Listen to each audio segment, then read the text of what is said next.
অল্প টাইমের মধ্যে যদি তোমরা সকালে ব্রেকফাস্ট তৈরি করতে চাও, তার জন্য সবথেকে ভালো হচ্ছে ডালিয়া। সেই জন্য ডালিয়াগুলোকে ভালো করে একটু কড়াইয়ের মধ্যে ভেজে নিতে হবে। হালকা ভাজার পর কড়াইয়ে তেল দিয়ে তাতে গোটা জিরে, দুটো কাঁচা লঙ্কা চিড়ে দেবে। তারপর আদা দিয়ে ভালোভাবে নেড়ে হালকা করে মশলাটা ভাজার পর তারপর একটু টমেটোটা দেবে। তারপর হলুদ গুঁড়ো, লঙ্কা গুঁড়ো এবং জিরে গুঁড়ো ও লবণ অ্যাড করবে।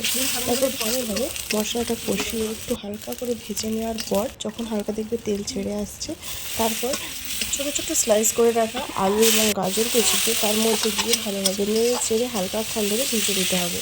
ভালোভাবে ভেজে নেওয়ার পর ভেজে রাখা যে ডালিয়াগুলো সেগুলোকে তার মধ্যে দিয়ে ভালোভাবে নাড়িয়ে কিছুক্ষণ নাড়ানোর পর পরিমাণ মতো জল দেবে। তারপর কিছুক্ষণ 10 থেকে 15 মিনিট এটা ঢাকনা সহকারে এটা ঢেকে রেখে দেবে। হালকা ফোটার পর তখন দেখবে জলটা অনেকটা কমে এসেছে এবং ডালিয়াগুলোও সেদ্ধ হয়ে গেছে। তারপর তোমরা সকালে ব্রেকফাস্টে ডালিয়া পরিবেশন করতে পারো। তোমরাও বাড়িতে ট্রাই করো, কেমন হয়েছে জানিও।